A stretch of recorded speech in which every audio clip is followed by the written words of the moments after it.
Assalamualaikum warahmatullahi wabarakatuh.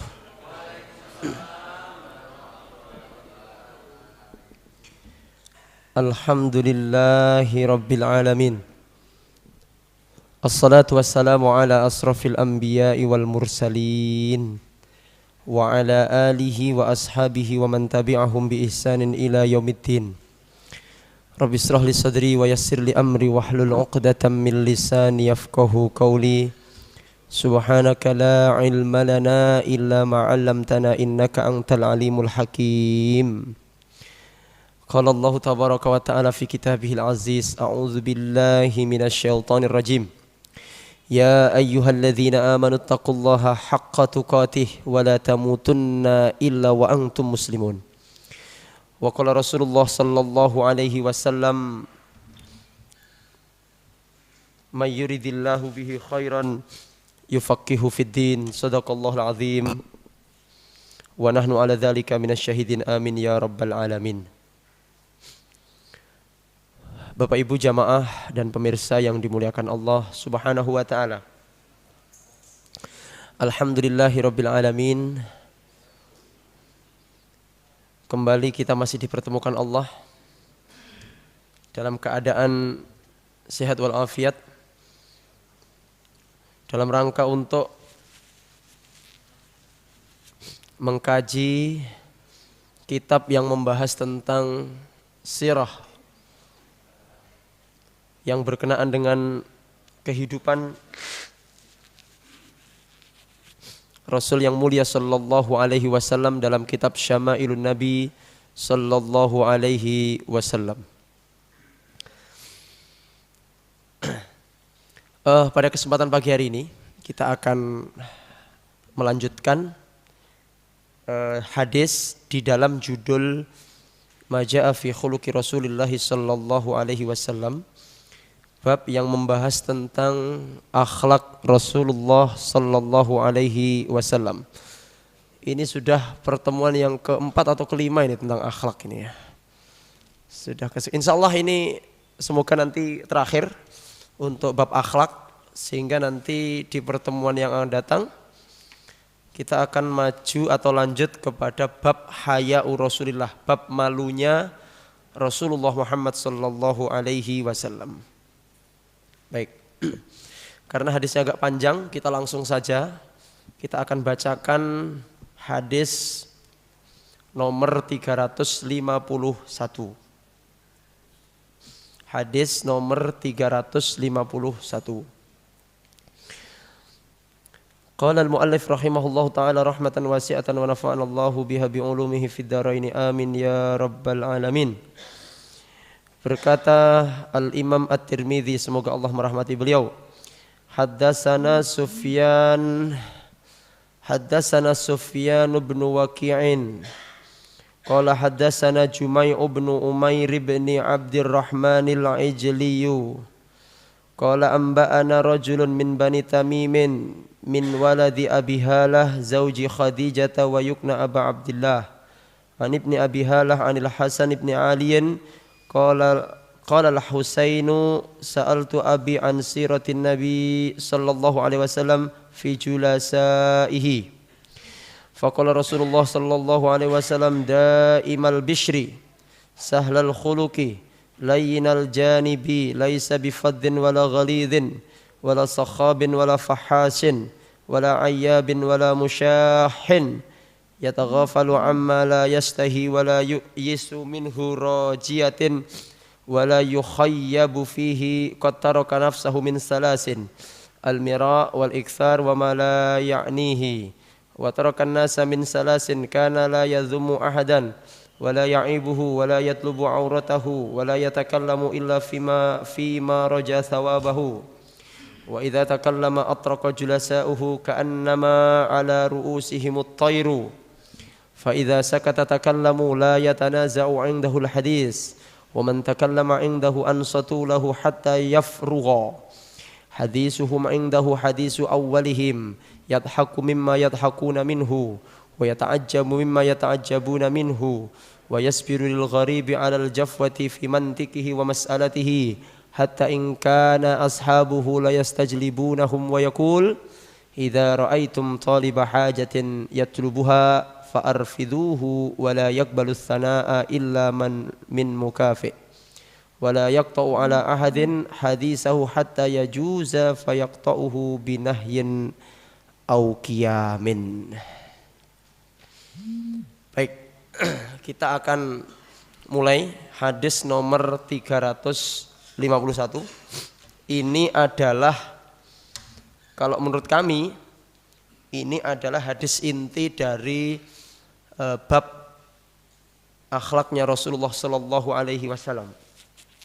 Bab inti Bapak Ibu, karena di sini diterangkan secara paripurna bagaimana akhlaknya Rasulullah Sallallahu Alaihi Wasallam di dalam kehidupan sehari-hari. Nah, hadis ini diriwayatkan oleh Al-Imam Al-Husain dari saudaranya Al-Imam Al-Hasan. Imam Hasan dan Imam Husain ini putrane sinten?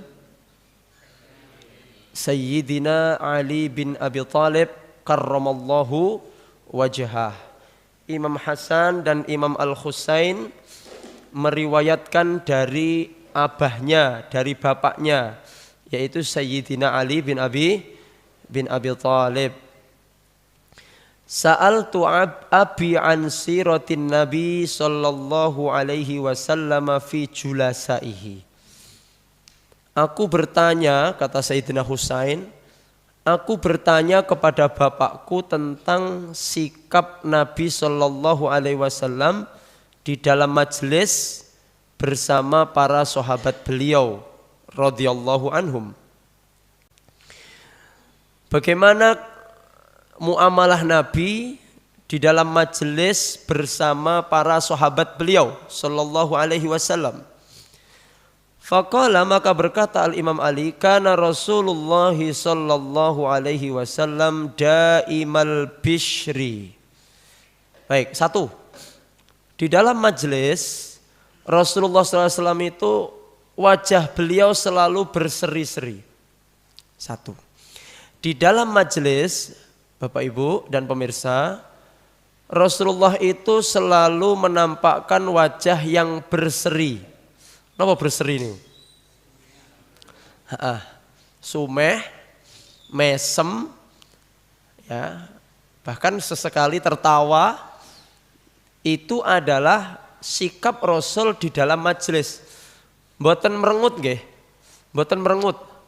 Jadi Rasul di dalam majelis senantiasa menampakkan daimal bishri, wajah yang berseri. Di dalam sarahnya itu dikatakan daiman yalqa julasa'ahu bitolaqatil wajhi wal basyashati. Selalu dan selalu Rasul ya memandang wajah para sahabat, menampakkan wajah di hadapan para sahabat bitolaqatil wajhi wal basyashah, dengan wajah yang senyum, sumeh, grapyak ngoten Rasulullah sallallahu alaihi wasallam. Kemudian sahlal khuluqi. Apa yang pertama di dalam majelis? Berseri-seri. Yang kedua sahlal khuluqi. Maksudnya akhlaquhu sahlatun al-linus was samahah warif wal anatu wa tibil muamalah. Maksudnya beliau selalu berlapang dada. Selalu berlapang dada. Napa lapang dada niku? Dodone jembar. Napa maksudnya niku Bapak Ibu? Niku sabar, tidak gampang emosi, tidak gampang tersinggung. Nggih. Jadi tidak tersinggung dengan ulah sahabat. Umpamanya pas ngaji terus ada sahabat yang tidur ini yo sabar. Lapang dada. Ngono ki wonten sok-sok mubalek ngono ki jamaah itu muring-muring enak.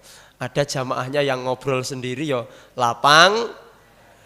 Tapi yo jamaah barang kuwi piye kuwi. Nah, jadi lapang dada. Tidak sempit. Dada itu kalau sempit ya berarti kan gampang tersinggung, gampang emosi dan sebagainya. Yang pertama niki akhlak nggih, akhlak. Kalau saya dan panjenengan ingin seperti Nabi, ngaku umatnya Nabi, paling tidak di dalam setiap majelis wajah kita usahakan selalu berseri-seri. Yang kedua lapang dada, toleransi, ya. Kemudian berlemah lembut. Kemudian yang ketiga, layyinal janibi. Di dalam majelis, dalam pergaulan Rasulullah itu layyinal janibi. Layyinal janibi itu artinya khafdu janahah au khafdu janahihi lil mu'minin. Selalu merendah diri. Selalu berendah diri. Masya Allah. Meskipun Rasul ini manusia yang paling mulia, paling hebat, tetapi Rasul selalu berendah diri, tidak merasa paling pinter, tidak merasa paling mulia, tetapi Rasul merendahkan diri beliau sallallahu alaihi wasallam. Kadang-kadang ada dalam satu majelis itu orang yang mohon maaf karena memang mungkin ilmunya sudah tinggi Bapak Ibu. Jadi ngaji itu ora kok malah ngrungokne, malah ngejaki ngobrol kanca-kancane. Mek mbantai ustate. Wah. Kalau jenengan merasa lebih pinter dari ustadznya, jangan ditampakkan di majelis itu. Temui nanti ustadznya setelah pengajian. Maaf ustadz, saya tidak sepakat dengan seluruh yang panjenengan sampaikan. Nah, ngono yo karuan. Tapi aja ning gone majelis. Niku lek ning gone majelis niku tidak beradab, akhlaknya tidak ada. Bapak Ibu nggih. Baik. Jadi layyinal janibi itu ya tawadhu. Napa tawadhu? Rendah diri. Baik. Kemudian laisa bifadhin wala ghalid. Yang keberapa ini? Yang keempat. Yang ketiga tadi apa? Rendah diri. Sekarang yang keempat. Laisa bifadhin wala ghalidin. Kalau dalam sarahnya kita baca la yu'amilu man yalqahu bil jafwah wala bil qaswah falaisa bifadhil khalqi au khuluqi wala ghalid al qalbi. Rasul itu bukan orang yang keras. Bukan orang yang keras. Jadi mboten keras. Berarti kalau tidak keras apa Bapak Ibu? Bukan lemah. Kalau tidak keras lembut. Nanti sama dengan qaswah, ndak kasar. Jadi umpami nyuwun sewu, ngelingne koncone sing umek umpama niku ya langsung tak, woi gitu. Tapi di demok alon-alon, plek. Nah, seperti itu. Enggak langsung, woi meneng. Nah, kengko sing jenengan getak kondur langsungan. Ya, jadi Rasul sallallahu alaihi wasallam bukan orang yang keras, bukan orang yang kasar, nggih. Nggih. Falaisa bifadhil khalqi wala ghalidil qalbi. Ya. Jadi akhlaknya juga tidak buruk, kemudian hatinya juga tidak kasar. Artinya Rasulullah itu selalu menampakkan kelembutan di dalam majelis beliau sallallahu alaihi wasallam. Makanya di dalam surat Ali Imran ayat 179 Bapak Ibu hadirin, Allah Subhanahu wa taala berfirman, "Fabima rahmatin minallahi linta lahum walau kunta faddan ghalidul qalbi lang faddu min haulik." Berkat rahmat Allah Subhanahu wa taala, kamu berlaku lemah lembut kepada mereka wahai Muhammad. Seandainya engkau berlaku kasar, bengis, engkau kata-katamu keras ya di dalam suatu majelis, lang faddu, pasti mereka akan menjauh dari sekelilingmu. Kenapa sahabat ini cinta, senang ngaji dengan Nabi? Karena Rasulullah SAW selalu mengedepankan kelembutan. Karena hati manusia itu senang yang lembut-lembut napa yang kasar-kasar Bapak Ibu? Lembut. Lek pentol bakso pilih sing kasar napa lembut?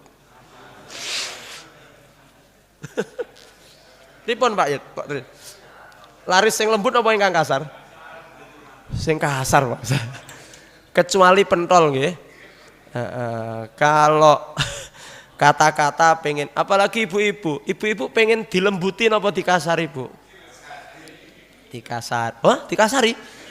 Dilembuti. Pengen dilembuti. Wanita mana yang mau dikasari?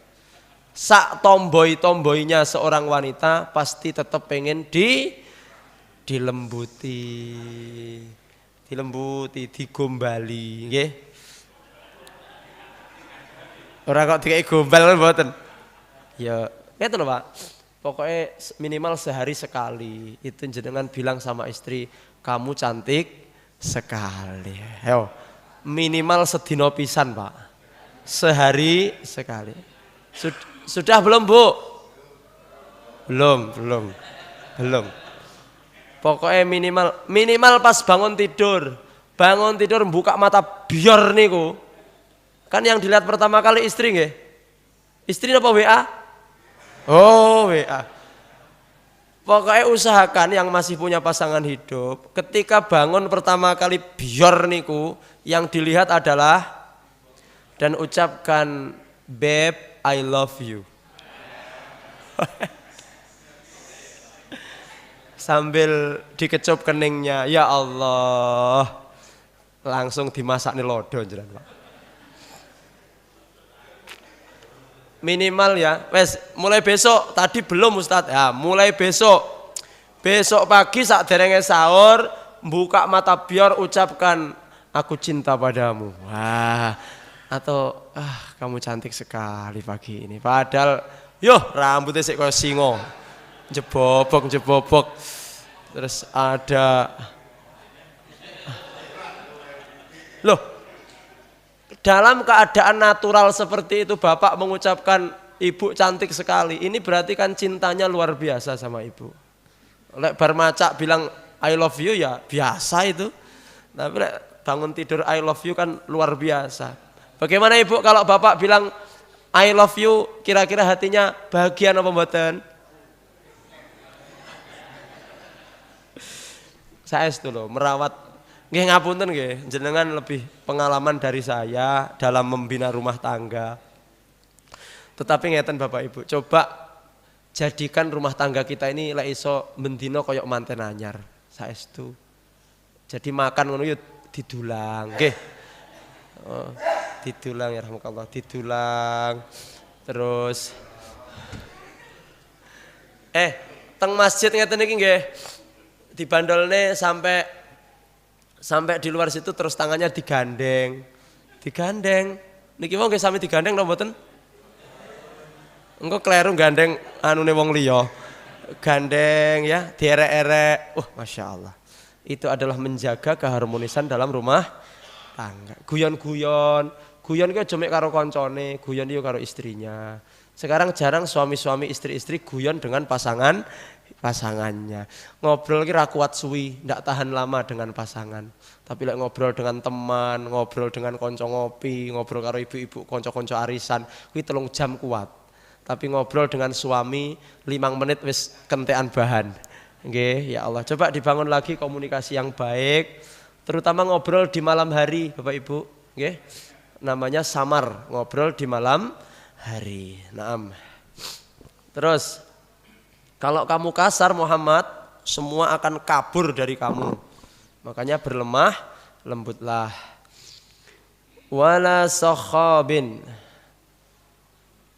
Akhlak yang selanjutnya wala sakhabin. Sakhaf niku, sakhaf itu adalah al-lujat wa raf'us sauti. Raf'us sauti niku artosipun teriak-teriak. Rasul itu tidak pernah teriak-teriak di dalam majelis, kecuali memang menyampaikan kebenaran. Maksudnya adalah teriak-teriak yang tidak bermanfaat. Jadi lek enek umat Nabi sik gaene bengak-bengok neng dalan, bengak-bengok neng omah. Ini berarti belum mengikuti sunnah Rasul. Cah nom-nom sing gaene bengak-bengok, yang sepuh-sepuh yang biasanya bengak-bengok, enek wong wedok lewat dibengoki, enek pesawat lewat dibengoki.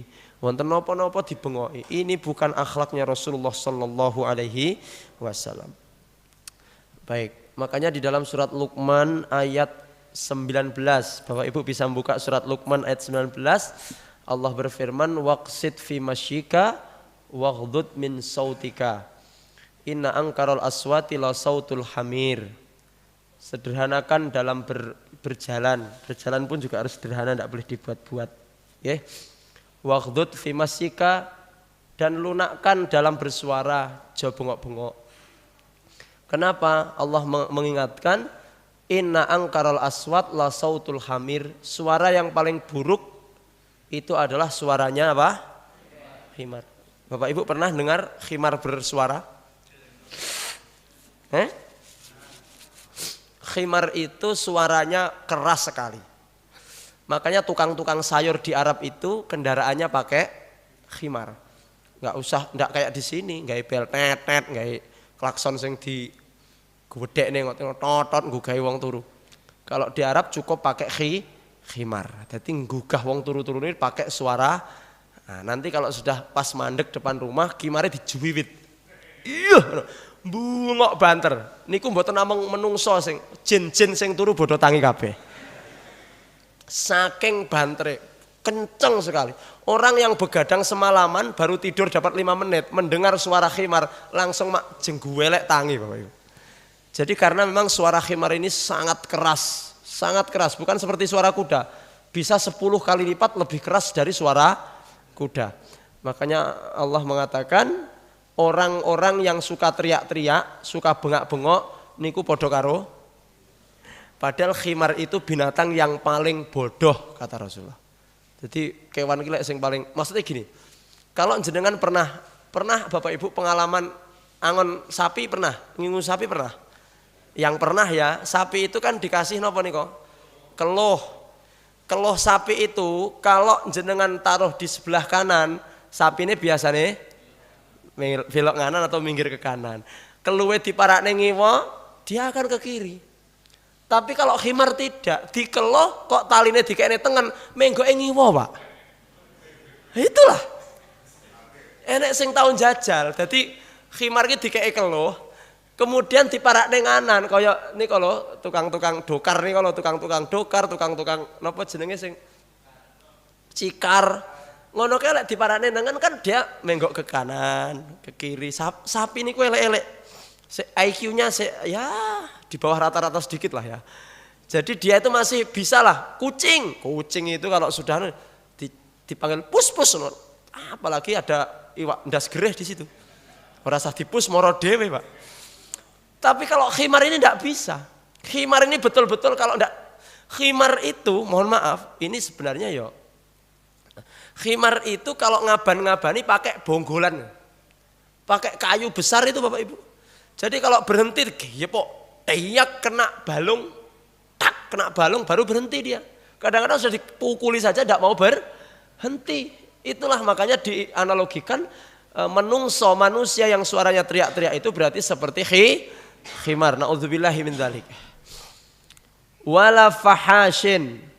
Rasulullah itu tidak pernah berbicara buruk. Maaf, lek cara Jawa misuh. Apakah di Arab ada misuh, Pak Ustadz? Wow, ada. Jenengan tahu nggak di Arab itu ada misuh? Enggak. Oh ya, tapi gak usah lah. Saya tuh baru tahu ternyata orang Arab itu juga ahli misuh, Bapak Ibu. Wah, teman saya tuh ada yang mendokumentasikan, mohon maaf, kata-kata pisuane wong Arab. Jan sak buku halaman 36 halaman itu. Penuh ngalah-ngalai wong Jawa. Saya itu, Pak. Iya. Tapi tidak perlu saya sampaikan di sini lah, nggih. Jadi ada Bapak Ibu satu cerita dari seorang teman itu. Dia itu kan baru datang ya di Mesir itu baru nyampe. Dia itu penasaran, mau meneliti. Wong Arab iki sakjane enek misuhe apa. Ternyata wah, dari penelitian itu jan bek sak buku nih kok.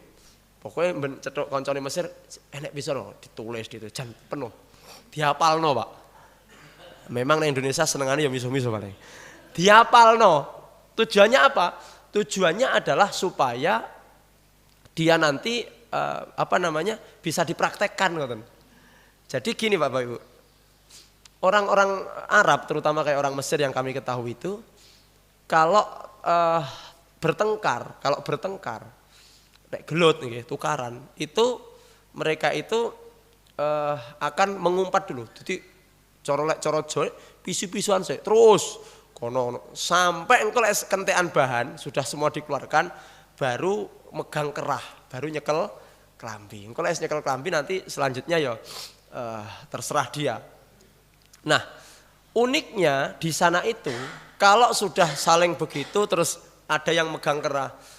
Kemudian salah satu ada orang lewat mengucapkan shollu ala nabi, itu kemudian dia akan melepaskan dan akan rangkul-rangkulan.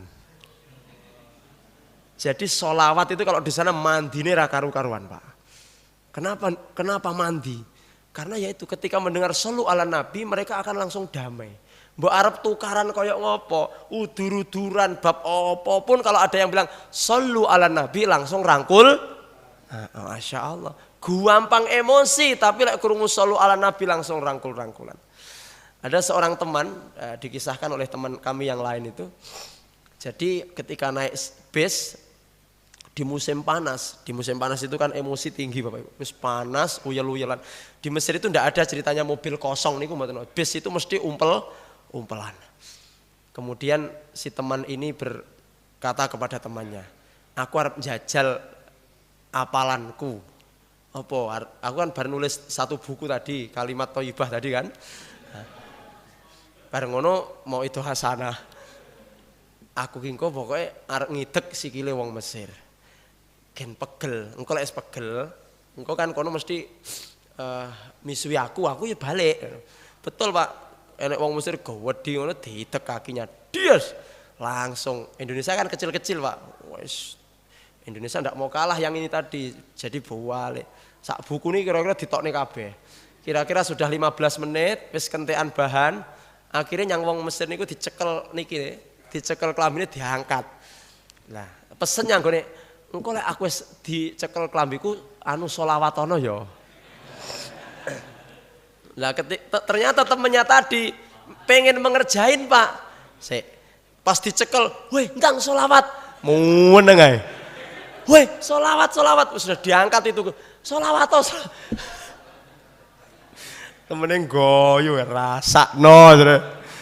Baru kemudian ada temannya tuh shollu ala nabi, baru sholawat dicepot, dicekel langsung dirangkul Pak.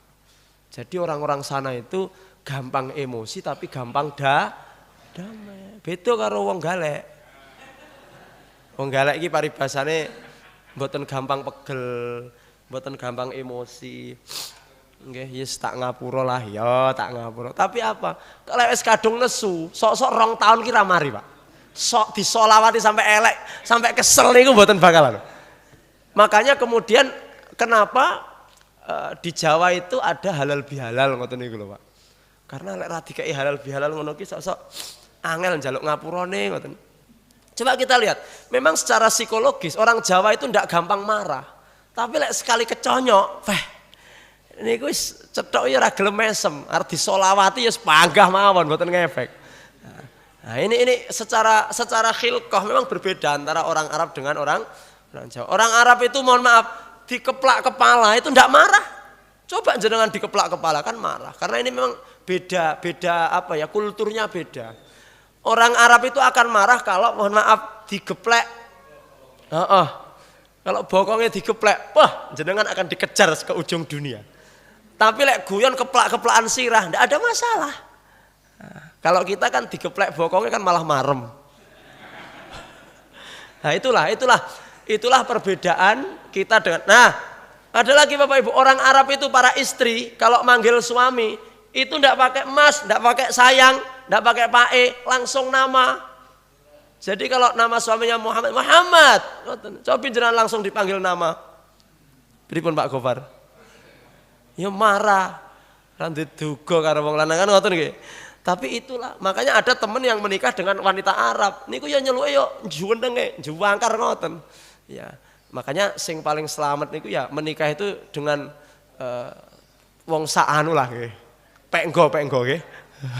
Wis pokoke yang tapi kalau nanti jodohnya adalah orang-orang luar negeri nggih, alhamdulillah tinggal diajari saja bagaimana adat istiadat kita. Nah, kita lanjut Bapak Ibu hadirin. Wala fahash, tidak pernah berbicara kotor. Wala musyahin. Nabi Muhammad sallallahu alaihi wasallam wala musyahin. Maaf. Wala ayyabin. Mohon maaf kelewatan. Wala ayyabin. Artinya la ya'ibul asya at-thayyibah. Rasul tidak pernah mencela sesuatu yang baik. Tidak pernah mencela sesuatu yang baik. Walal umur al-hasanah dan urusan-urusan yang baik. Yang pertama, Rasul niku tidak pernah mencela sesuatu yang baik, terutama makanan. Ketika dihidangkan makanan tidak pernah mencela makanan. Umpamane teng ibu dimasakne nopo, tidak pernah mencela. Ya, tidak pernah mencela makanan. Kalau senang dimakan, kalau tidak suka tidak berkomentar Rasulullah. Nggih Bapak Ibu, kadang-kadang istri sudah masak sampai keringetan kaya mbuh dipaidu. Opo iki? Rasane kaya petis umpamane. Tidak pernah Rasul tidak pernah mencela makanan, tidak pernah mencela sesuatu yang baik. Nggih. Tetapi lakinil munkara ya'ibuhu wa yadhummuhu. Tapi lek cetok perkara sing mungkar pasti akan dicela oleh beliau. Wa yadhummuhu, yadhum ini dicela, diingatkan. Kalau ketemu sesuatu yang mungkar tanpa tedeng aleng-aleng diingatkan oleh beliau sallallahu alaihi wasallam. Lek cetok perkara apik Rasul tidak pernah mencela, tapi kalau ketemu perkara yang mungkar Rasul akan mengingatkan dan akan mencelanya. Jadi ini kendel, Pak. Kemudian wala musyahin. Al-musyah artinya alladzi yabkhalu bi nafsihi wa yarghabu fi ma inda ghairihi. Rasul itu wala musyahin, tidak pelit. Mboten plecing. Ya, Rasul itu tidak apa? Pelit, tidak pelit dengan apa yang beliau miliki. Dan biasanya orang pelit itu menginginkan milik orang lain. Wong mlecing niku masah itu pelit, tetapi dia menginginkan milik orang lain. Wis melecing menginginkan milik orang lain. Rasulullah tidak seperti itu. Falam yakun Nabi SAW masyah wala bimalihi. Rasul itu tidak pelit baik dari hartanya dan tidak pelit amalnya, tidak pelit binuskhihi dengan nasihatnya. Ya Allah, Bapak Ibu, Rasul itu tidak pelit dalam 3 perkara. 1, tidak pelit harta. Yang kedua, tidak pelit amal. Artinya apa? Lek harta kita sudah tidak usah bahas. Rasul itu kalau punya harta itu luar biasa. Bahkan miliknya satu-satunya pun akan diberikan. Makanan yang seharusnya dimakan oleh beliau sedekahkan sehingga beliau rela tidak makan. Wala bi amalihi, amal pun beliau tidak akan pelit. Ketika beliau mampu untuk membantu seseorang dengan amalnya, beliau akan bantu seseorang dengan amalnya. Wala binuskhihi, nasihat pun tidak pelit. Kadang-kadang ada orang itu dimintai nasihat, melawacingi raumum. Aku dinasihati dong. Enggak. Engkau marai pinter sampean. Kadang-kadang diminta ngaji. Ustadz nanti ngaji ya Ustadz di sini. Mboten. Kenapa mangke jamaah malah tambah pinter. Tidak boleh seperti itu. Rasul tidak seperti itu. Kana sakhiyan kariman mungfiqan jawadan. Rasul itu dermawan, ahli infak ya, dan sangat luas kedermawanannya. Kemudian hadirin kita lanjutkan sifat yang selanjutnya. Sifat nomor berapa kalau di tulisan jenengan? Yang ke-9. Banyak ini. Yataghafalu amma la yastahi. Masya Allah.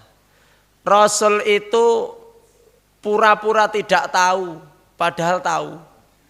Di dalam satu majelis, Rasul itu kadang-kadang pura-pura tidak tahu, walaupun sebenarnya apa? Tahu. Contoh, iki saya nah. Baik. Rasul itu dalam majelis kadang-kadang pura-pura tidak tahu meskipun ngerti, Pak. Ning majelis kono ada yang tidur, tapi totoke ora ngerti. Di majelis itu kadang-kadang ada yang maaf. Ada yang dut. Pret. Tahu, Rasul tahu, tapi pura-pura. Ono sing dut. Ayo, ngotot yo. Bagaimana perasaan jenengan? Tapi Rasul pura-pura enggak tahu. Wes. Contohnya enggak tahu aja pura-pura. Jadi yang namanya yataghafal amma la yastahi Itu artinya kadang-kadang beliau itu pura-pura ndak tahu meskipun ngerti, meskipun tahu. Nggih. Ada yang datang terlambat ngoten niku pas pengajian. Tok-tok ora ngerti. Tok-toke ora malah ngaji kasepan, ora malah ngono. Sesuk jelas ra teko neh niku ngaji niku. Jadi pura-pura ndak tahu. Ketika ada yang datang terlambat, tok-toke ngono. Ketika ada kemplung mubeng kek ra nggo duit, tok-toke ra ngerti. Ora malah dinguwetne pira sing dilebokne. Ndak gitu. Rasulullah pura-pura ndak ngerti. Dalam satu majelis untuk menjaga perasaan jamaah, perasaan orang-orang yang hadir ngaji, Rasul ngerti tapi kadang-kadang pura-pura tidak ngerti. Cuek. Di satu sisi ada Jadi kalau ini maksudnya ngeten, Pak. Ndak gampang baper. Tidak gampang terbawa ndak gampang tersinggung. Makanya kata Imam Asy-Syafi'i, al-labibul aqilu huwal fatinul mutaghafil. Orang yang cerdas itu adalah orang yang al-fatin, yaitu orang yang pinter plus mutaghafil. Mutaghafil niku cuek. Cuek niku ndak gampang tersinggung. Orang itu kalau gampang tersinggung berarti belum cerdas. Pokoknya jangan titeni. Kok ada orang yang cerdas, IQ-nya tinggi, neng kelas juara siji terus, pinter, lek sik gampang tersinggung berarti dia belum cerdas. Sik gampang baper, cugetan, ngambek berarti dia belum cerdas. Orang yang cerdas itu dia ndak gampang terbawa perasaannya, ndak gampang tersinggung. Terus nomor 10. Wala yu'yisu minhu rajiyatin wala yukhayyabu fihi. Rasulullah sallallahu alaihi wasallam itu wala yu'yisu minhu rajiyah. Apa artinya wala yu'yisu minhu rajiyah? Idza jaa insanun yatlubu minhu ata' la yuqabiluhu bikalamin yaj'aluhu yai'as. Kalau ada orang yang datang kepada Rasulullah membutuhkan sesuatu, maka Rasul tidak pernah menjawabnya dengan perkataan yang membuat dia putus asa. Kalau fa'ingkana ingdahu ma yurid a'tahu iya. Jadi kalau ada orang yang datang kepada Nabi, Rasul berusaha tidak pernah membuat dia kecewa, tidak pernah membuat dia putus asa. Pokoknya kalau Rasul punya pasti dikasih. Siapa yang datang kepadaku dan aku punya, dia minta sesuatu dan aku punya, pasti aku kasih. Sekali lagi kami ulangi, Rasul tidak pernah membuat kecewa orang yang datang kepadanya. Kalau orang yang datang itu membutuhkan sesuatu dan Rasul punya, Rasul pasti akan memberikan kepadanya. Satu, kalau Rasul punya akan apa? Diberikan. Wa in lam yakun ingdahu, tapi kalau orang yang datang itu membutuhkan sesuatu dan Rasul qadarullah kebetulan tidak punya, qala lahu qaulan maisuran, dia akan berkata, mengatakan sesuatu yang tidak menyakitkan hati dan bahkan menguatkan orang yang datang sementara hajatnya belum terpenuhi. Itu tadi. Bapak Ibu, inilah akhlak Nabi. Ketika ada orang yang datang ke rumah meminta bantuan kita, sementara kita bisa membantu, maka bagaimana yang kita lakukan? Kita bantu. Ada tetangga yang datang, Pak, ngampil linggis, kita kasih. Pak, ngampil yotro, kita utangi. Kalau kita ndak usah bohong. Aku duit randu duit, padahal duitnya sih oke. Kalau memang jenengan tidak ngutangi, jangan berbohong. Aku ki yo duwe tapi sik butuhku yo enek, mamane begitu. Tapi kalau kita mengikuti Rasul, orang yang datang kepada Nabi dan butuh, kalau Rasul punya, Rasul pasti akan bantu. Meskipun kadang-kadang tidak sesuai dengan yang dibutuhkan. Contoh, ada orang datang minjam uang 1 juta. Saya minjam uang 1 juta. Kalau kita ikut akhlaknya Nabi, ya kita pinjami. Meskipun tidak 1 juta. Sepurane ya Kang, aku dhewe ya iki butuhku ya akeh, iki usum arep poso. Bodoh ngene iki, arep bodoh. Urung ngecat omah, urung ngecat pager. Ngono. Lah sampean ge apa? Aku ya padha nyilih dhuwit tak ngecat omah iki. Lek ngono rasa disiliri tek. Ora penting kuwi. Kecuali aku ngene Pak arep bayar SPP anakku iki. Ya wis, aku duwe dhuwit 500 iki nyo. Ya sing 500-ne sampean golek ning nggon liya ya. Wah, luar biasa, Pak. Akhlaknya Nabi seperti itu. Setiap yang datang. Karena begini Bapak Ibu, orang yang datang itu pasti apa? Butuh. Makanya sedekah kalih ngutangi wong niku besar pahala apa? Menghutangi orang. Jenengan datang ke rumah orang, jenengan ngasih sedekah. Belum tentu orang yang jenengan beri itu dia butuh. Tapi kalau ada orang datang ke rumah panjenengan minjam, berarti tandanya apa? Butuh. Makanya meminjami orang dengan mensodakoi orang itu KCE 8. Sodakoh pahalanya 10, meminjami uang kepada orang pahalanya 18. Saya ulangi. Sodakoh kepada orang itu pahalanya 10, meminjami orang sesuatu itu pahalanya 8. Berarti makome sik dhuwur nyili dhuwit wong. Makanya bar iki jenengan goleki wong-wong sing butuh dhuwit nggih. Sapa sing butuh dhuwit di status ning share ning gone status. Sapa sing pengen nyilih dhuwit mara nyang omahku ngoten nggih. Masyaallah. Ya lek sekakean dhuwit piye jare. Baik. Ingat, kadang-kadang kita merasa bangga karena sudah sedekah, tapi merasa susah ketika sudah baru menghutangi. Jadi lek bar sedekah ki mak plong, alhamdulillah ya Dek iso sedekah. Tapi lek duit bar digowong, diutang geton, astagfirullah kakean lek ku ngutangi iki. Hati-hati. Bukan begitu, seharusnya ketika uang kita dihutang orang kudune marem. Malah lek iso ditungane muga-muga rasa Mbak. Lek diikhlasne kan dening Allah diganti sing kathah to. Baik.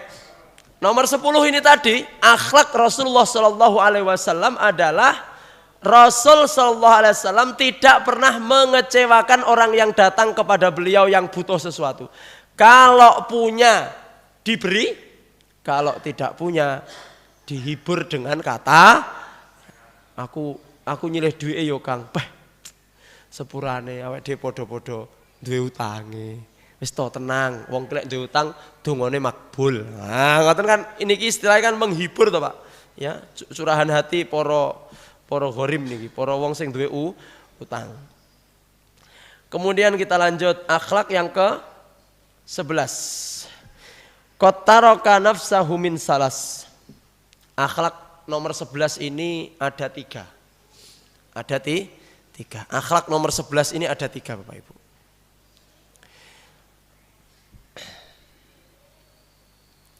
Rasulullah Shallallahu Alaihi Wasallam taraka nafsahu min salas, menjaga diri beliau dari 3 hal.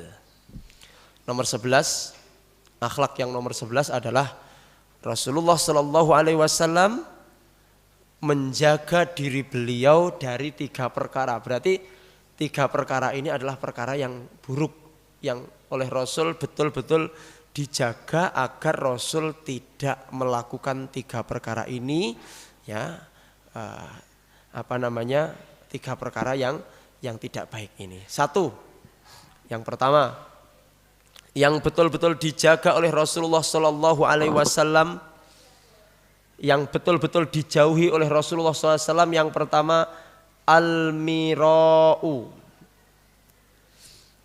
Al-mira'u. Napa al-mira'u? Al-mira'u. Napa Bapak Ibu? Al-mira'u. 1, yang dihindari oleh Rasulullah Shallallahu Alaihi Wasallam adalah al-mira'u. Napa al-mira'u? Al-mira'u itu artinya al-jidalu wal khusumatu. 1 yang paling dijaga oleh Rasulullah Shallallahu Alaihi Wasallam adalah al-mira'. Al-mira' itu artinya jidal. Jidal niku artinya tukaran. Tukaran.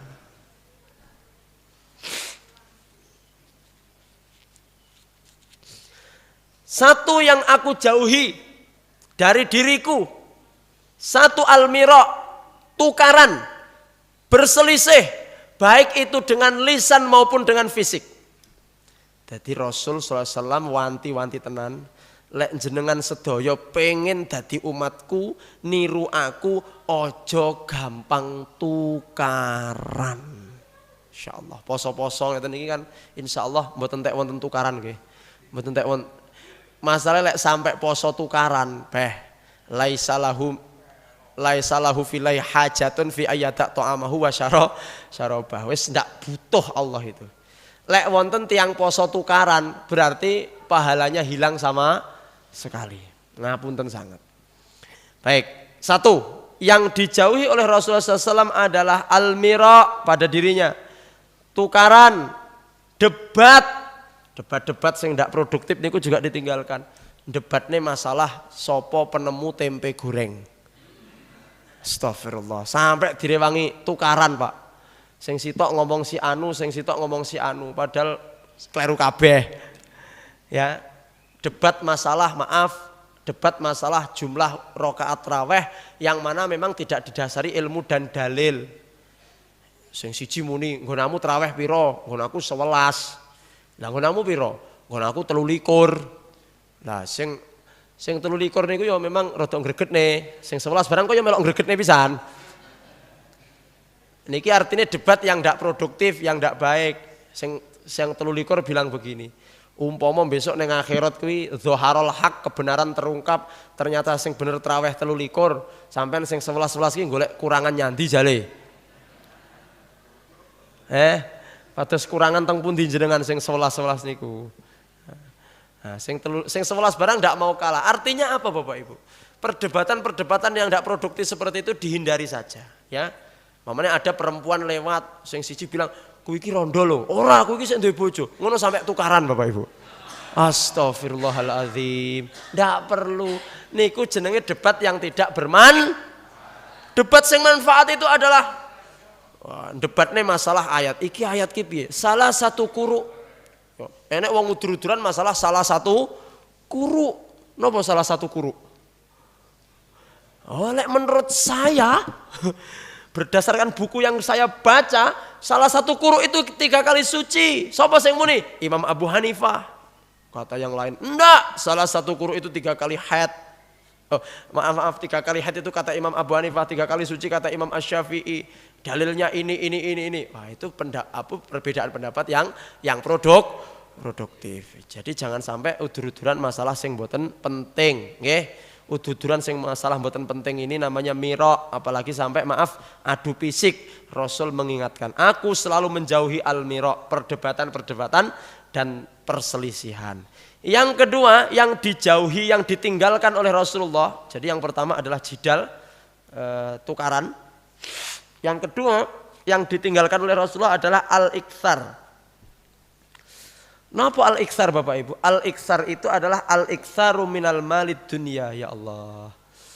Yang aku tinggalkan adalah al-iksaru minal malid dunia. Kami donyan. Napa kami donyan niku? Alhaakumut takatsur. Melalaikan kalian dari bermegah-megahan, golek duit renek enteke. Wayah salat panggah golek duit. Krungu adzan panggah macul. Krungu adzan panggah Daud ya, Pak. Krungu adzan panggah masang terop. Krungu adzan panggah nyambut gawe, padahal ya krungu adzan. Niku jenenge al-iktsar. Waktunya ngaji, menuntut ilmu, tetap dia mencari uang saja. Sehingga tidak ada waktu untuk beribadah kepada Allah. Jadi iksar itu adalah mencari duit, mencari harta, menggolek bondo, yang itu melalaikan dia dari zikir mengingat kepada Allah. Hati-hati Bapak Ibu, orang-orang yang waktunya sholat kemudian dia malah tetap fokus pada pekerjaannya, itu namanya iksar. Dan itu Rasulullah sangat membenci yang seperti itu. Insya Allah niki pun sami sip sedaya nggih. Adzan pekerjaan ditinggalkan nggih Bapak Ibu. Nggih Pak. Adzan toko tutup nggih. Warung tutup napa mboten adzan nggih?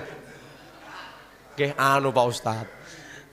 Malah pas adzan niku konsumennya malah berudul-berudul ya Pak Ustaz. Ya minimal yang laki-laki, yang putra sing kakung krungu adzan ke masjid. Karena kalau ibu mungkin ada alibi sedang menstruasi, atau mungkin kalau seorang istri kan ada hadis yang mengatakan tidak apa-apa ndak sholat di masjid. Tapi aslinya yo ketika tidak ada halangan apa-apa seorang wanita itu sholatnya yo nang masjid wayahe ngoten lho. Kados wonten Mekah Madinah ngoten nika lho Bapak Ibu. Ya Allah, ketika adzan kan grotok. Napa? Tutup. Neng garek niki wayah adzan nggih grotok. Buka. Malah kualiane grotok buka. Maaf. Rasul itu ketika sedang ngobrol, beliau fokus kepada orang yang diajak ngobrol. Wajahnya ditatap oleh beliau sallallahu alaihi wasallam. Tapi kalau sudah terdengar adzan, seakan-akan beliau tidak kenal dengan yang diajak ngobrol. Mohon maaf, kula badhe fokus adzan, mendengar adzan. Bareng ngono ya dijak yang masjid. Makanya kemarin ada yang bilang, "Bagaimana Ustadz kalau ada tamu datang ke rumah terdengar adzan?" Niku prayogine tamunya diajak sholat ke masjid. Ngapunten sampun adzan, monggo kula derekne teng masjid. Bukan mengusir, tetapi kita ajak sholat ke masjid. Bagaimana? Berani Bapak Ibu? Wah, harus berani dong. Oh, enek tamu krungu adzan pangga jagongan ae. Wah iki padha ae tamune karo tuan rumah ini nggih. Baik, al-iktsar itu artinya mengumpulkan harta yang sampai melalaikan dari mengingat Allah. Niku al-iktsar. Wayahe salat panggah nyambut gawe, wayahe ngaji panggah nyambut gawe. Wa ma la ya'ni. Yang ketiga yang ditinggalkan oleh Nabi Muhammad sallallahu alaihi wasallam adalah ma la ya'ni, al-khaut fi ma la ya'nihi fi dinihi wa dunyahu. Meninggalkan hal-hal yang tidak manfaat. Mohon maaf, kalau yang pertama memang jelas kita tahu bersama-sama efek buruknya.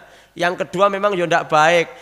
Gelut ki ndak apik, terlalu kami donyan ki ya ora apik. Yang ketiga Bapak Ibu, Rasulullah meninggalkan perkara-perkara yang ndak bermanfaat. Sing ndak manfaati ditinggalno. Maaf Bapak Ibu, nonton TV niku manfaat napa mboten? Nonton pengajian Pak Ustadz. Maaf Bu, nonton sinetron niku manfaat napa mboten Bu? Sik rong kuat rong krungu. Nonton sinetron niku manfaat napa mboten? Jenengan gesek sering nonton sinetron? Alhamdulillah Ustadz. Bareng ngaos enjing niki terus malih paham. Bapak-bapak ngapunten. Nggih. Nongkrong di warung kopi ngobrol ngalor ngidul. Nggih, ngomongne apa mbuh, uduk ngomongne babakan agama, orang ngomongne masalah pekerjaan. Ngoten niku manfaat napa mboten, Pak? Berarti harus diapakan, Pak? Ditinggalkan. Boleh enggak ngopi? Boleh, silahkan. Tapi sebenarnya ngopi yang paling baik bukan di warung kopi. Ngapunten lho sing punya warung kopi. Ngopi terbaik itu ngopi di rumah. Ngopi di mana? Mulai kadang-kadang gumun nggih, ada suami-suami nongkrong neng warung kopi sampai jam 12 bengi, sampai jam 1 bengi, bahkan sampai subuh neng warung kopi. Kuwi neng omah ora digekne kopi to. Ngopi terbaik, nongkrong terbaik adalah di rumah. Niku tandane tiang niku kerasan di rumah. Di rumah dia mendapatkan pelayanan Kalau ada suami kok senengane nongkrong neng warung kopi, berarti tidak puas. Bisa jadi neng omah. Napa mboten dikekne kopi, didamelne Pak, tapi lek bar kuwi kalimate iki gak kuenak, kopi manis malih pahit rasane Pak Ustaz. Jadi dia dikekne kopi tapi lek nyemoni iki ra enak ngoten lho. Nyo, iki gula karek 2 sendok, nyo. Nah, ngono iki ndak menakne ati. Mohon maaf. Suami itu tanda bahwa dia cinta kepada istri, sayang yang gone istri. Maaf, kalau dia bekerja, dia akan membawa bekal dari rumah kalau memang tempat bekerjanya jauh. Waktunya makan siang dia akan pulang ke rumah untuk makan siang. Warungnya sepi ya Pak. Tapi betul, ya niki ndak setiap hari. Tapi intinya begini Bapak Ibu. Suami-suami yang cinta istri itu, yang mendapatkan pelayanan terbaik dari istri, dia akan mengatakan kepada istrinya, "Dek, aku gawanano bekal, engko ndak usah mulih tapi tak makan bekalmu." Masya Allah. Kemudian ketika siang kalau memang rumahnya dekat dia akan pulang ke rumah, dia akan makan bersama istri. Masya Allah. Ini berarti istrinya bisa melayani yang sebaik-baiknya kepada suami. Tapi lek wong lanang ki bendina mek marung ae. Nah, iki tandane masakan istri tidak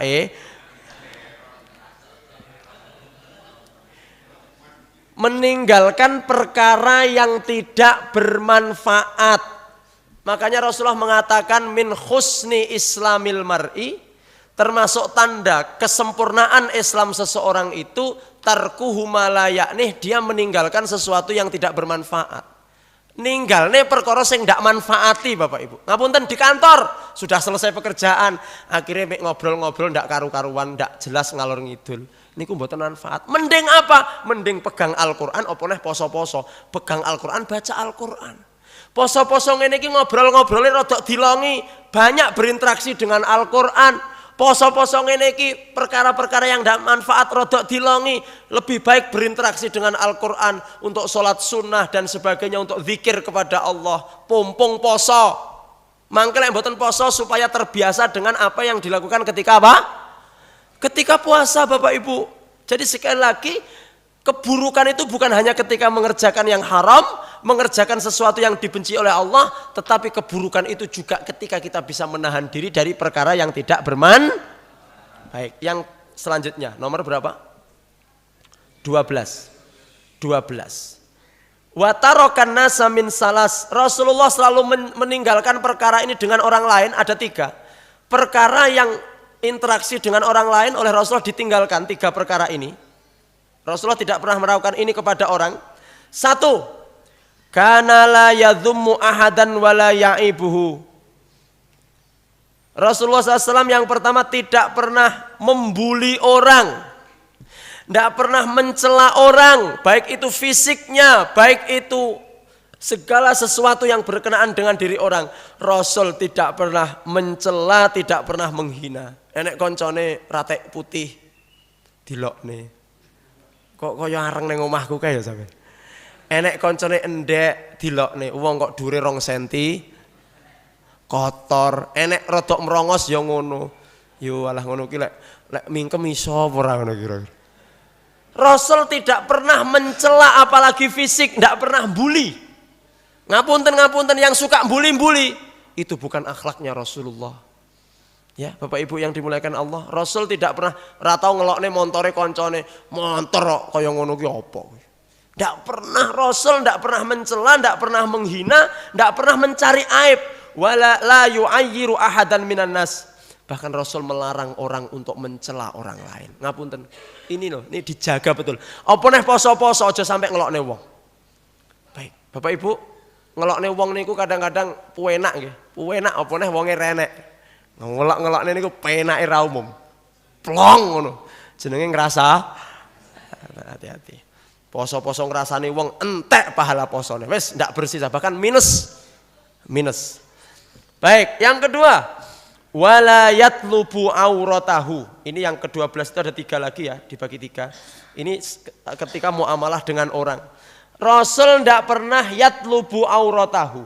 Tidak pernah mencari-cari kesalahan orang, tidak pernah.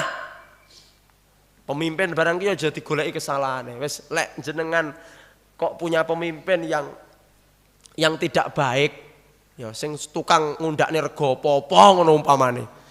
Umpama. Ngono ki aja dihujati ning grup WA. Ora enek gunane wong pemimpin jenengan ndak mlebu grup WA-ne jenengan. Kecuali kok pemimpin itu di grup WA itu dielingne langsung. Lah iki ora enek kok wonge. Niku kan mek nambah. Loh ini kan namanya diam jenengan arep umek neng grup WA kuwi lek wonge renek, ndak enek sing nyampekne, kan mek dadi ghibah. Minimal didongakne, ya Allah, jadikan pemimpin kami pemimpin yang amanah. Ya Allah, moga-moga pemimpin kami segera menurunkan harga minyak goreng, ya Allah. Semoga pemimpin kami juga segera menurunkan harga Pertamax, ya Allah. Kalau Anda bisa datang ke istana menyampaikan aspirasi baik, tapi lek me umek neng grup WA tanpa ada yang menyampaikan, ingat setiap jempol kita akan dihisap oleh Allah. Bukan berarti lah awake dhewe ndak Protes neng grup kuwi bukan berarti kita mendiamkan kezaliman, tidak, tapi mungkin caranya yang kurang tepat. Caranya bagaimana? Langsung japri kepada yang bersangkutan. Ndak duwe nomere Pak Ustadz. Ya, saleh dhewe pas yang galek ra njaluk ra nyuwun nomere. Iya.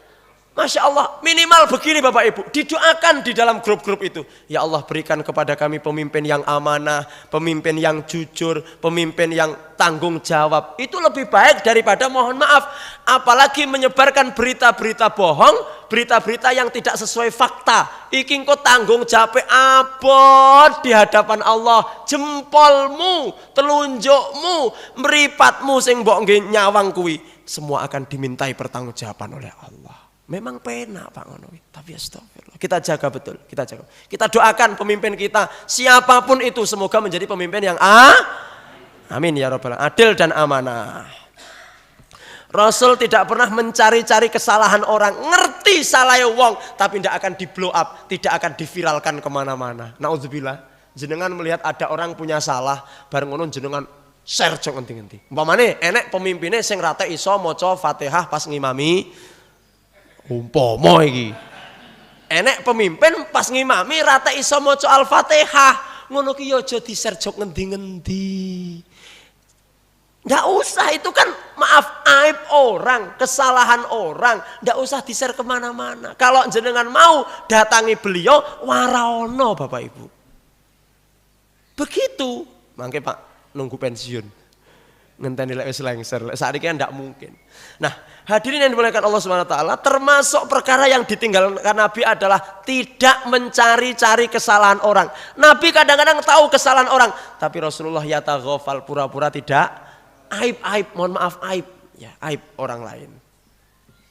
Kemudian yang ketiga yang ditinggalkan Nabi di dalam muamalahnya sehari adalah wala yatakallamu illa fima raja thawabuhu. Rasul tidak berbicara kecuali yang diharapkan di dalamnya ada manfaat dan pahalanya. Masya Allah, ini yang berat banget. Setiap perkataan Nabi Shallallahu Alaihi Wasallam itu mesti mengandung pahala kebaikan. Bisa enggak kita Bapak Ibu seperti itu? Kalau ngomong itu kita harapkan omongan kita itu ada pahalanya. Ya Allah, ternyata dari umatnya Nabi ini berat banget. Ini baru sampai nomor berapa Bapak Ibu? 12. Bagaimana kira-kira dari 1 sampai 12 sudah bisa menjalankan semuanya atau belum ini? Ya Allah, beratnya ya Allah. Jangan kita ini ngaku-ngaku umat Nabi, tapi sing ngeten-ngeten iki mboten dilampahi. Sik sering ngomong-ngomong sing mboten manfaat, sik suka menghina orang, mencela orang, mencari-cari kesalahan orang, dan di dalam kata-kata kita ndak ada manfaatnya, ndak ada pahalanya, malah ada dosanya. Naudzubillahi min dzalik. Ini yang ke-12. Kemudian dilanjutkan wa idza takallama. Ini menceritakan keadaan majelisnya Nabi Bapak Ibu. Bagaimana sih majelisnya Nabi itu? Pengajiannya Nabi, tempat melumpuhnya Nabi di masjid dan dimanapun itu. Wa idza takallama atraqa julasa'uhu ka'annama ala ru'usihimut thair. Dan ketika Rasulullah sedang dawuh, sedang ngendikan di dalam satu majelis, atraqa julasa'uhu, Masya Allah Bapak Ibu, para hadirin yang berada di sekitar Nabi niku atraqa, nunduk kepalanya. Sama seperti jenengan nunduk tapi tidur. Jenengannya tak sang saya nunduk. Memang kalau yang puasa ya hari ini, karena memang kan ada ikhtilaf. Ada yang sudah puasa, ada yang belum. Karena tadi malam di ru'yah dikekeri rong ketok jere. Hilal tidak terlihat. Sementara kalau Muhammadiyah memakai ar-ru'yatu bil ilmi, melihat. Masya Allah, kucing, barakallah. Kalau Muhammadiyah melihat pakai ilmu, jadi mau gerhana bulan hari raya 100 tahun lagi sudah bisa diketahui hari ini. Maka hari ini ada yang berpuasa, ada yang tidak berpuasa. Mohon maaf kalau di sini ada yang ikut pemerintah, ngapunten niki mangke mboten wonten sarapane nggih. Jenengan ingkang legawa nggih. Aja ngenteni endi sarapane renek. Niki panitiane bodho poso insyaallah niki. Nggih. Pun alhamdulillah sudah semakin dewasa. Jadi alhamdulillah meskipun ada karena pemerintah sekarang menaikkan standarnya 3 derajat Pak. Wong wingi 2 derajat mohon sok-sok beda posone beda bodone opone diunggahne malah dadi 3 Tapi insya Allah bodone sareng, insya Allah. Insya Allah masih orang dikeker, insya Allah bareng-bareng insya Allah sok bodoh niku. Masih orang dikeker. Oke. Baik Bapak Ibu. Jadi jamaahnya Nabi, para sahabat ketika mendengar Rasul ngendikan, Rasul dawuh, napa? Nunduk. Itu mohon maaf, apakah betul-betul memang nunduk kepala Pak Ustadz? Masya Allah. Niku saking khusuke ngoten lho Bapak Ibu. Khusuk niku nunduk. Lek jenengan mboten sah nggih. Bablas engko jenengan engko. Wong mlorok 5 menit baru klerek. Alah. Kula ki apal pokoke san. Apal pokoke mluworok pertama engko nyelot klerek. Apa neh nunduk kat awal. Alah bablas. Kanca-kanca silang kabeh lagi jeguwe lak. Weh, endi ponco. Baik, ini keadaan majelisnya Nabi. Keadaan majelisnya Nabi itu ketika Rasul sedang bersabda, sedang dawuh, atroko julasauhu, para hadirin itu nunduk semuanya. Ka'annama ala ru'usihimut thair, seakan-akan di kepala mereka itu ada burung mencok. Ya ndak nelek Pak. Seakan-akan ada burung mencok, dan kita tahu burung itu ndak akan mencok kecuali di tempat yang tenang. Obah titik mi. Berarti mereka dari awal majelis sampai akhir majelis betul-betul kepala ndak bergerak Pak. Tak sawang-sawang ki mung ora enek sing ngono. Obah kabeh enek sing deglek-deglek enek sing. Baik. Masya Allah, memang awake dhewe kon ngaji kaya sahabat berat Pak, dari awal sampai akhir ini gak obah blas kepala itu. Seakan-akan ada burung yang menclok di atas. Coba. Yo, 5 menit ya jenengan praktek ngono. Kula bare 5 menit. Baik, seakan-akan ada burung yang hinggap di atas kepalanya. Kemudian wa idza sakata takallamu, Rasul di dalam majelis Nabi, ketika Nabi diam baru gantian sahabat yang berbicara. Artinya apa? Ketika Nabi berbicara, sahabat diam. Masya Allah, kadang-kadang ada jamaah ustadz yang ngomong jamaah ya umek dewe. Berarti tidak seperti jamaah, seperti sunnah Rasul. Sunnah Rasul itu apa? Ketika Rasul berbicara, jamaahnya ketika Rasul sudah berhenti, artinya memberi kesempatan, maka jamaahnya baru berbicara. Iki pas ngaji umek, masa dibuka pertanyaan, meneng kabeh. Monggo ingkang badhe nyuwun pirsa, meneng kabeh. Baru koyok diencoki manuk, nunduk kabeh. Kita lanjut.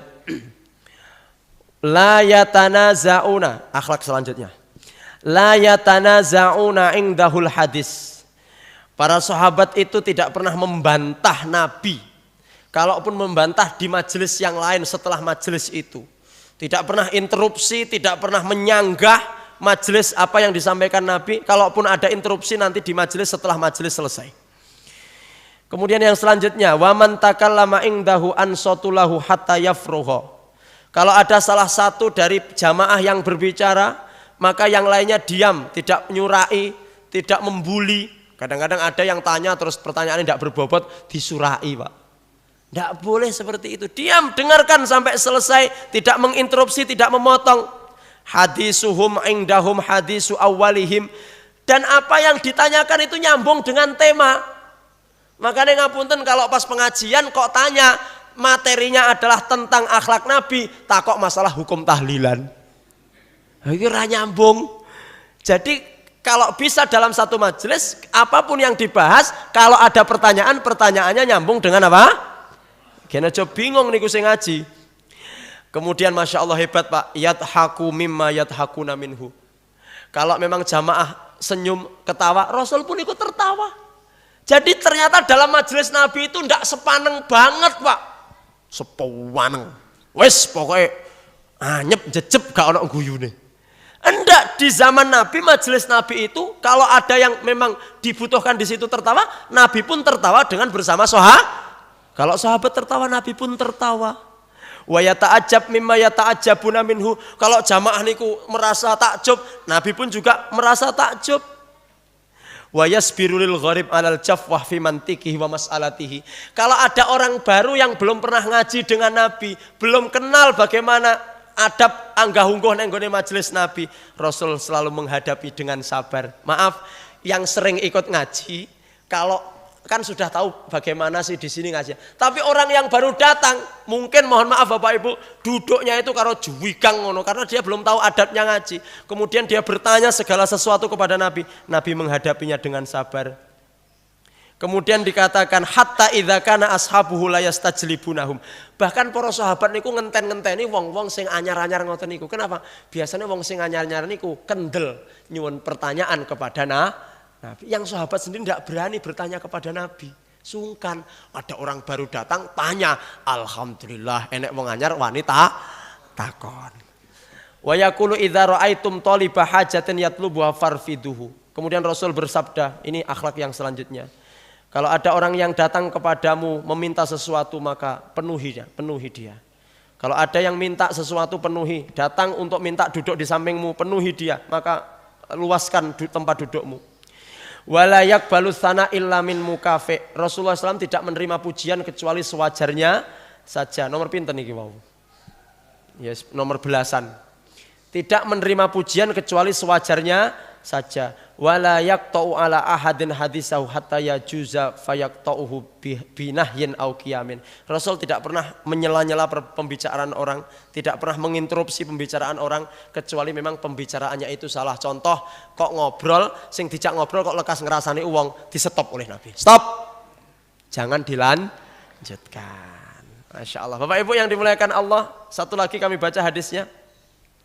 Haddatsana Muhammad bin Bashar qala haddatsana Abdurrahman bin Mahdi qala haddatsana Sufyan bin Muhammad bin Al-Munkadiri qala Jabir sami'tu Jabir bin Abdullah yaqulu masu ila Rasulullah sallallahu alaihi wasallam say'an qattun faqala la.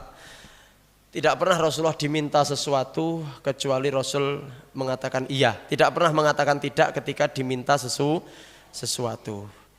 Kemudian Bapak Ibu di sisa hadis yang ada di sampai nomor 257 ini adalah masih berbicara tentang akhlak Rasulullah Sallallahu Alaihi Wasallam, dan di hadis nomor 353 ini menerangkan tentang kedermawanan Nabi, terutama dermawannya ketika di bulan Ramadan. Nabi itu kalau sudah bulan Ramadan dermawannya luar biasa. Bapak Ibu nanti insya Allah kita baca di pertemuan yang akan datang, sudah jam 6 lebih 5 menit. Semoga kita bisa mengambil manfaat dari apa yang kita baca hari ini, ya, yaitu dari akhlak dan sikap Rasulullah Shallallahu Alaihi Wasallam bersama para sahabat beliau radhiyallahu taala anhum. Ini bisa panjenengan baca lagi di Sunan At-Tirmidzi, di Sunan At-Tirmidzi nomornya tidak ada di sini, nomor 8. Jadi Bapak Ibu bisa sekali lagi Bapak Ibu, untuk Sama'il ini panjenengan bisa membeli buku seperti ini ya, bagi panjenengan yang belum bisa membaca bahasa Arabnya, jenengan bisa membeli buku seperti ini. Ini namanya adalah Sarah Sama'ilun Nabi. Ini insya Allah di Pak Tukiran ada, harganya tidak sampai 5 juta, tidak sampai 5 juta. Oh, pinten Pak? 150 saja. Silahkan, Masya Allah. Mungkin pelajaran-pelajaran yang lalu panjenengan ada yang tertinggal. Ya, kalau pelajaran yang lalu ya Bapak Ibu, kita sudah banyak sekali yang kita pelajari. Bagaimana cara minumnya Nabi, bagaimana cara berjalannya Nabi dan sebagainya. Bisa jenengan baca lagi di sini, hanya 150 ribuan. Bisa menghubungi Pak Tukiran, Insya Allah beliau menyediakan buku seperti ini. Jadi kami pun juga kalau masih ketemu kata-kata yang sulit, ya kami akan membuka keterangan ini. Jadi sangat bermanfaat sekali buku terjemahan dari Sama'ilun Nabi Sallallahu Alaihi Wasallam. Bapak Ibu, kita berdoa bagi yang sudah berpuasa hari ini, semoga puasa kita diterima Allah Subhanahu Wa Taala. Allah jadikan puasa kita puasa yang makbul, puasa yang menjadikan kita orang-orang yang semakin bertakwa kepada Allah Subhanahu Wa Taala. Bapak Ibu hadirin yang dimuliakan Allah, insya Allah kajian akan kita lanjutkan di hari Sabtu yang akan datang. Tidak ada pengumuman, alhamdulillah. Jadi sekali lagi alhamdulillah untuk tanah wakaf di samping sudah hampir 1,1, Dan monggo di bulan Ramadan ini kita lebih maksimalkan lagi untuk bersedekah, untuk berinfak, untuk menambah amal perbuatan kita sebagaimana dicontohkan oleh Rasulullah SAW. Kita berdoa semoga panjenengan semuanya selalu diberikan sehat jasmani dan rohani, diberikan kekuatan iman dan Islam oleh Allah Subhanahu Wa Taala, diberikan kesehatan, iman, Islam, keluarga yang sakinah, mawaddah, warahmah, husnul khotimah. Amin ya rabbal alamin. Makaten insyaallah bertemu lagi. Mohon maaf atas segala kesalahan dan kekurangan. Billahi taufik wal hidayah. Wassalamualaikum warahmatullahi wabarakatuh.